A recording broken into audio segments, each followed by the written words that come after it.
Family court में एक नया मैटर सामने आया है जिसमें कि हस्बैंड एंड वाइफ दोनों ही डिफेंस सर्विस में अपने सर्विसेज प्रोवाइड कर रहे थे।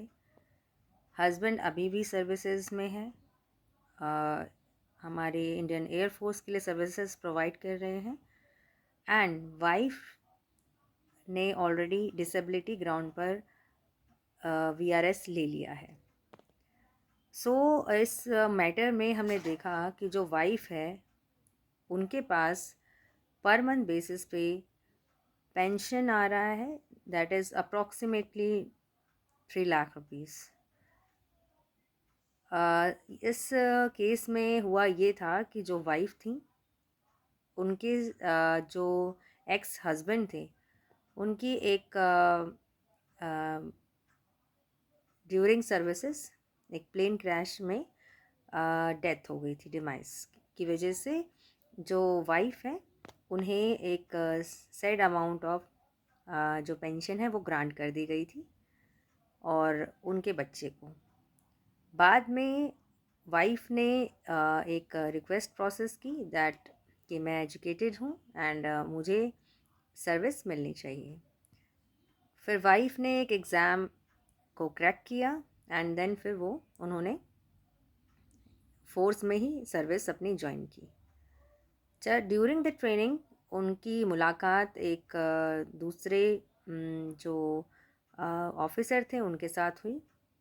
जो ऑफिसर थे और जो ये लेडी ऑफिसर थी इनके बीच में कम्युनिकेशन हुआ। देन इन्होंने डिसाइड किया म्यूचुअली कि ये मैरिज करेंगे एंड जो वाइफ हैं जो लेडी हैं उन्होंने इन ऑफिसर के साथ में मैरिज की एंड सब कुछ सही चल रहा था।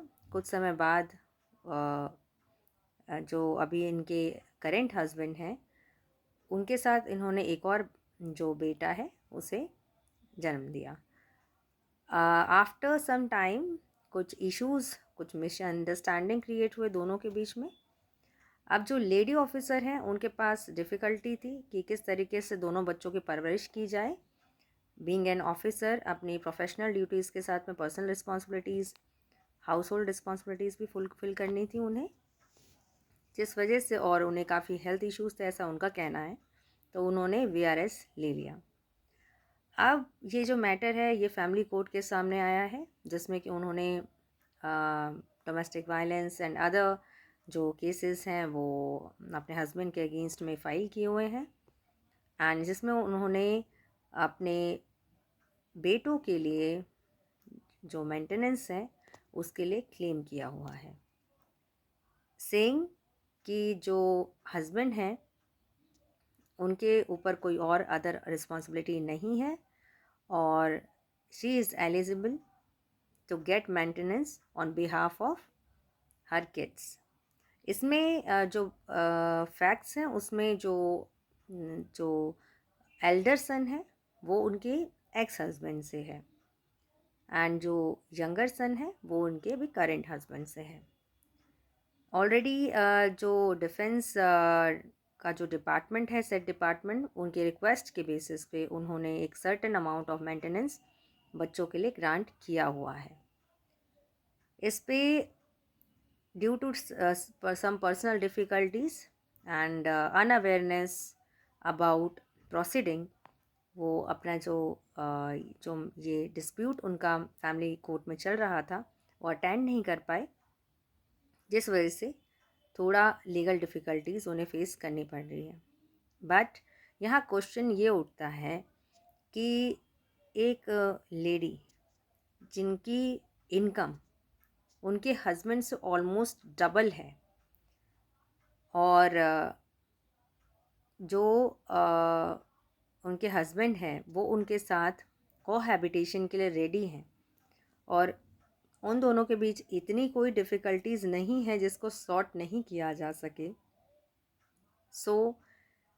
क्या रीज़न है जिस वजह से वो कोर्ट में खड़े हैं और अब एक सर्टेन एज को क्रॉस करने के बाद क्या ये कोर्ट में मेंटेनेंस का केस लड़ना या एक दूसरे से अलग रहना क्या ये सही है?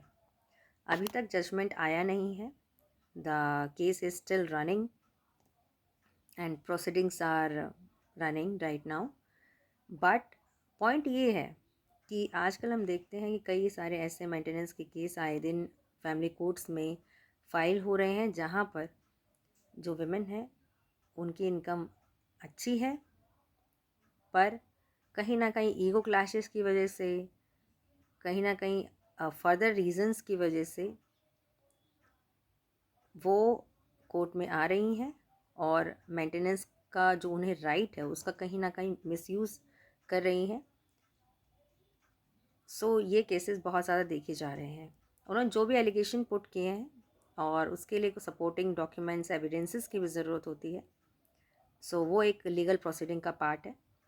बट आजकल मेंटेनेंस के बहुत सारे केसेस ऐसे कोर्ट्स में देखे जा रहे हैं और कई सारे हमने ऐसे केसेस भी देखे हैं because of false and frivolous cases बहुत सारे लोगों ने को अपनी जान तक गंवानी पड़ी है। सो मैं यही कहूँगी कि जब भी कोई महिला जिनके साथ ऐसा कोई एक्ट हो रहा है डोमेस्टिक वायलेंस का और जो फॉल्स नहीं है, ऑनेस्ट हैं, ट्रू हैं, वो बिल्कुल अपने राइट के लिए आगे आएँ और यहाँ पे आकर जजमेंट लें और न्याय लेके जाएं। पर ऐसी महिलाएं जो कि गलत तरीके से गलत कहानियाँ गढ़कर आगे आ रही हैं, उस वजह से हम देख सकते हैं कि फैमिली कोर्ट में आए दिन नए नए मैटर्स आ रहे हैं, जिससे कि समाज और सोसाइटी के लिए गलत मैसेज पास ऑन हो रहा है। और आजकल जो समाज है उसमें कहीं ना कहीं मैरिज करने से पहले लोगों के मन में डर और भ्रांतियां हैं कि क्या सब कुछ सही होगा, एक तनाव है। तो इसलिए छोटी छोटी बातों और इश्यूज़ का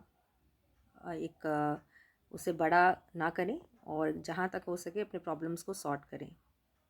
और किसी को भी किसी प्रकार की लीगल एडवाइस या फिर सपोर्ट चाहिए तो प्लीज़ कनेक्ट करें। We are here to help you and guide you. Thank you so much. ऐसे ही केसेस से रिलेटेड अपडेशन और रियल फैक्ट्स जानने के लिए मेरे चैनल को सब्सक्राइब करें और मुझे फॉलो करें। Thank you.